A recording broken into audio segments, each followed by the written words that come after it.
Today, conservative Democrats on the Senate Finance Committee, the people who I've called the Conservadems, were forced to pick sides on health reform, and pick sides they did when they joined the unanimous Republicans in voting against two versions of the public option, amendments that would provide one real alternative for Americans who are not served by the lousy, unaffordable, for-profit health insurance industry that we've got now. Democratic Senator Max Baucus explained his decision to vote against the public option with the adult equivalent of the "everyone else is doing it too" excuse. My job is to put together a bill that gets 60 votes. Now, I can count, and no one has been able to show me how we can count up to 60 votes with a public option in the bill. I don't see that a bill out of this committee with public option gets 60 votes, so I'm constrained to vote against the amendment. Leadership. I like this idea, but why would I vote for something I like, unless everyone else likes it too?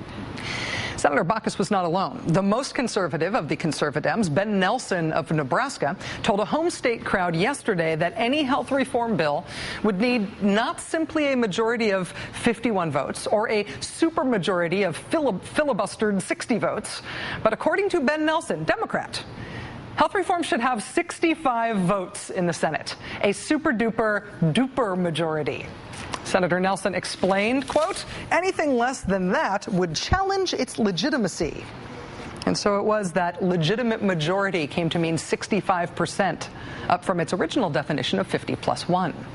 So far, as Talking Points memo points out today, you should also know that Senator Nelson won his first Senate term with 51% of the vote. He won his second Senate term with 64% of the vote. So by his own 65% super-duper-duper legitimate majority standard, Senator Nelson isn't really a senator.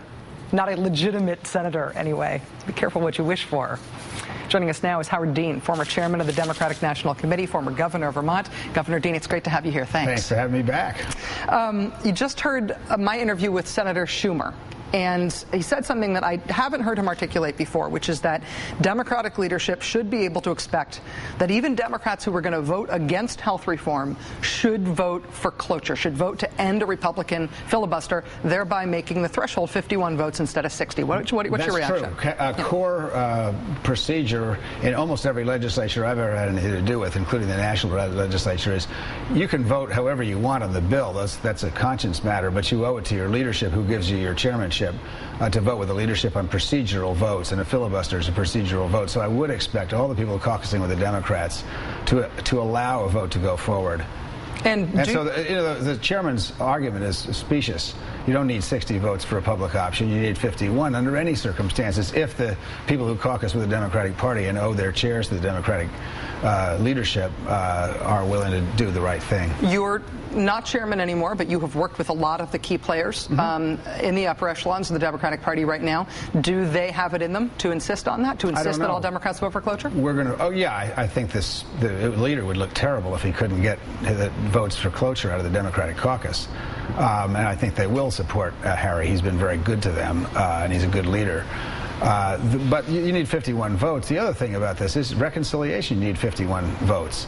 Explain what that is. Reconciliation is a rule. There's the Senate has a filibuster rule. 60 people can 40 people can grind the place to a halt. You got to get 41. You got to get at least 60 to proceed if folks want to talk it to death.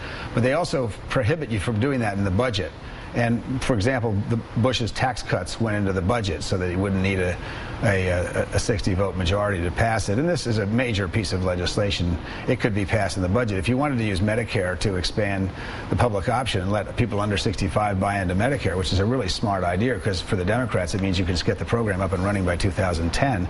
You could do that in the reconciliation bill with no problem at all, because it doesn't require any new language, and the budget's balanced. So in terms of, if we believe that the leadership is committed to a public option, seems like option A is get 60 Democrats to vote for it. Option B is insist that Democrats vote procedurally with Democrats, and then you have a 51 vote.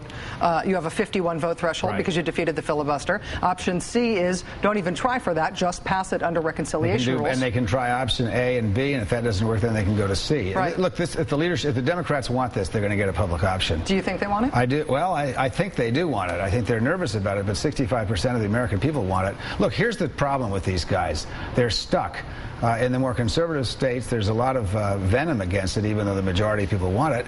And a lot of these guys have taken millions of dollars from the health insurance industry, and they're stuck. And that's a real problem. And if we don't pass this thing, we're going to lose a lot of seats.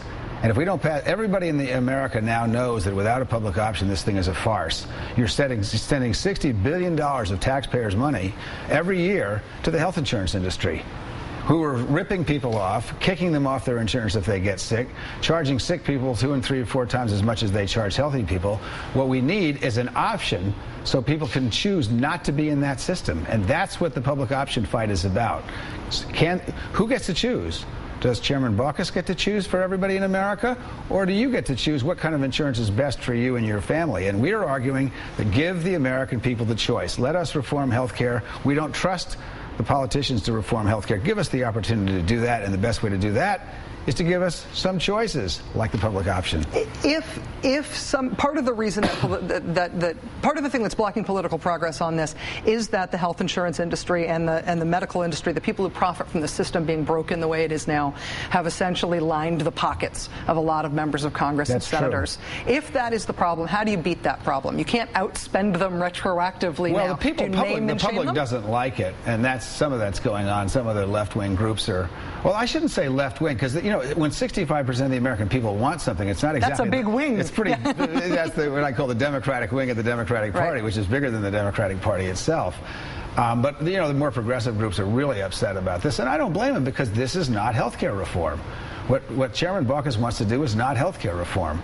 And I'm very grateful for Senator Rockefeller and Senator Schumer and for their bills. I take great hope in the fact that Senator Carper and Senator Nelson switched their votes, because that means some form of a public option, however weak, will get out of the Senate, and if that happens, we'll have a public option. But this is not because we want a single payer. This is so the American people have something they can choose between the private sector and the public sector. What they want to do is choose to buy into Medicare. That's essentially what this is, and most 65% of the American people would like that choice.